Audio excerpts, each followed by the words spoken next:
Everyone और आपका स्वागत है मेरे चैनल पर। आज मैं हमारी 31 सीक्रेट ऑफ सक्सेसफुल पीपल की इस सीरीज़ को कंटिन्यू रखने वाली हूँ और आपको सीक्रेट नंबर 10 बताने वाली हूँ।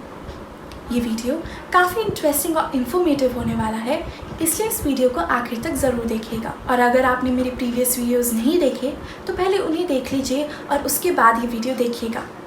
तो इसी के साथ चलिए शुरू करते हैं।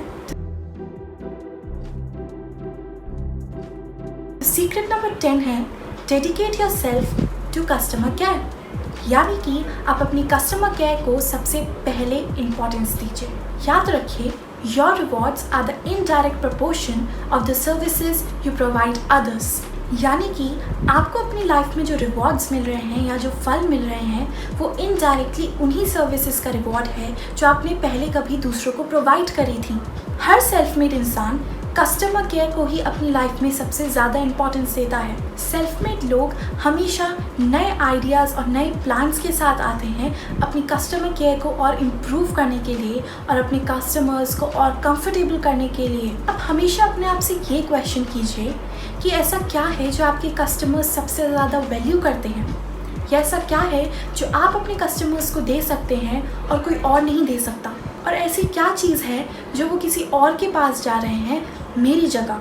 One of the greatest rule of success ये कहता है that your success depends on what you do after what you are expected to do, यानी कि अगर आपका काम है कपड़े बेचना तो कपड़े तो आप बेच ही रहे हैं क्योंकि वो आपका काम है, लेकिन उसके साथ साथ आप और ऐसा क्या कर रहे हैं, ऐसी और कौन कौन सी सर्विसेज अपने कस्टमर्स को प्रोवाइड कर रहे हैं जो आपके कस्टमर्स को और एक्साइट कर रहे हैं और उन्हें और कंफर्टेबल कर रहे हैं। हमेशा अपने कस्टमर्स के लिए चीज़ों को सबसे बेस्ट बनाने की कोशिश करें, यानी कि सिर्फ काम चलाने के लिए नहीं बल्कि एकदम परफेक्शन के साथ उन्हें करें। याद रखिए कि एक छोटा सा इम्प्रूवमेंट भी आपकी कस्टमर सर्विस में आपको बहुत फाइनेंशियली सक्सेसफुल बना सकता है। एक और बात कि ये कस्टमर केयर सिर्फ बिजनेसमैन्स या फिर सेल्स पर्सन के लिए नहीं है। अगर आप कॉमेडियन हैं या फिर अगर आप एक एक्टर हैं तो आपके लिए आपके कस्टमर्स हो गए आपकी ऑडियंस। हमेशा ट्राई करिए कि आप ऐसा और क्या क्या इम्प्रूव कर सकते हैं या ऐसा क्या क्या कर सकते हैं जो आपके ऑडियंस को और अच्छे से लुभाएगा या फिर आपकी ऑडियंस को मजबूर करेगा सिर्फ आप ही की परफॉर्मेंस देखने के लिए। कस्टमर सर्विस बहुत इम्पॉर्टेंट है, इसलिए आज मैं आपको 7 तरीके बताऊंगी जो आपकी कस्टमर सर्विस को और इम्प्रूव करने में आपकी हेल्प करेंगे। तो पहला तरीका है एक्साइटमेंट या इंथुजियाज्म, यानी कि अगर आप अपने काम को लेकर एक्साइटेड हैं और इंथुजियास्टिक हैं तो फिर आप बहुत खुश रहेंगे, और क्योंकि आप अंदर से खुश हैं इसलिए बाहर भी आपकी खुशी दिखेगी। और जब आप खुशी के साथ अपने कस्टमर से बात करेंगे, उनके सामने परफॉर्म करेंगे या उन्हें कोई नया प्रोडक्ट दिखाएंगे तो फिर वो डेफिनेटली उन्हें ज़्यादा कंफर्टेबल करेगा और आपसे ज़्यादा रिलेट करवाएंगे। इसलिए जब आप अपने कस्टमर से बात कर रहे हो तो ये बहुत इम्पॉर्टेंट है कि आप एक्साइटेड हों और हैप्पी हों। दूसरा तरीका है इम्प्रूव योर कम्युनिकेशन स्किल्स, यानी कि आपको अपने कस्टमर्स से अच्छे से बात करनी आनी चाहिए।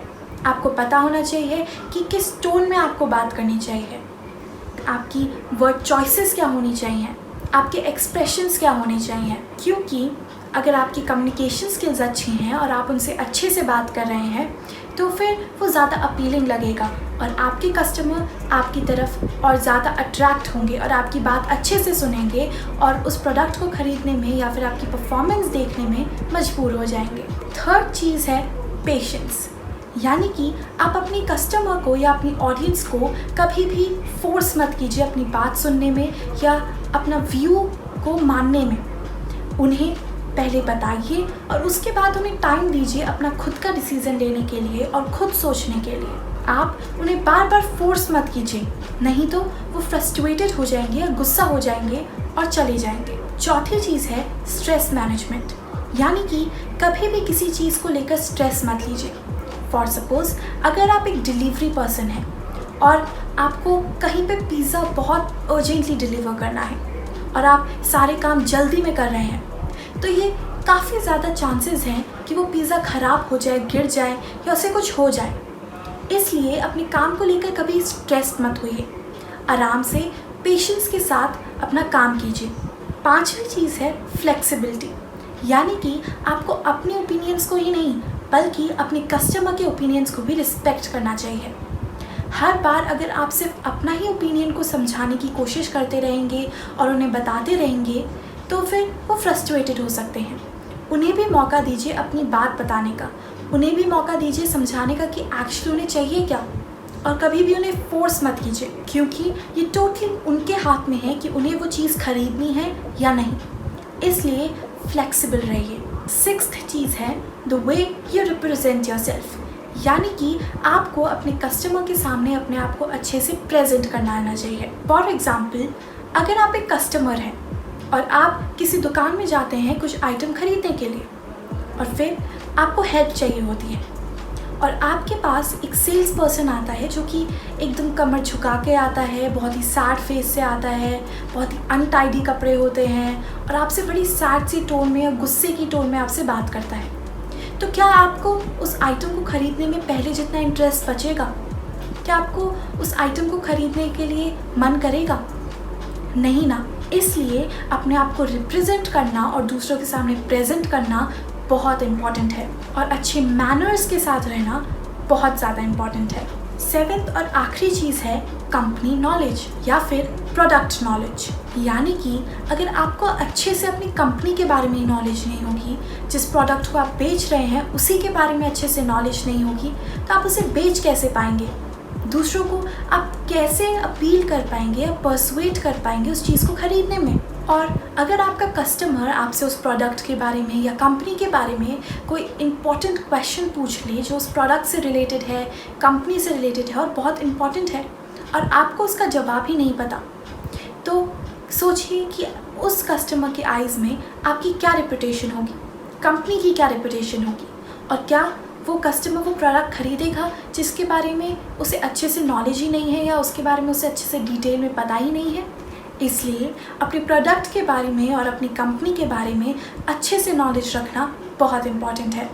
इन तरीक़ों के साथ साथ अगर आपके पास कुछ अच्छे खासे पैसे भी हैं तो आप कुछ और भी इम्प्रूव कर सकते हैं, जैसे कि अच्छी सीटिंग एरिया बना सकते हैं, एसीज़ लगवा सकते हैं, अच्छे से कपड़ों को शो करने के लिए, जो भी प्रोडक्ट आप बेच रहे हैं उसको शो करने के लिए आप अच्छे से कोई सेंटर बना सकते हैं और मिरर्स लगा सकते हैं, अच्छे ड्रेसिंग रूम बनवा सकते हैं और भी कई नई चीज़ें इंस्टॉल कर सकते हैं जो आपके कस्टमर्स को हेल्प करेंगी और उनका काम और इजी कर देंगी।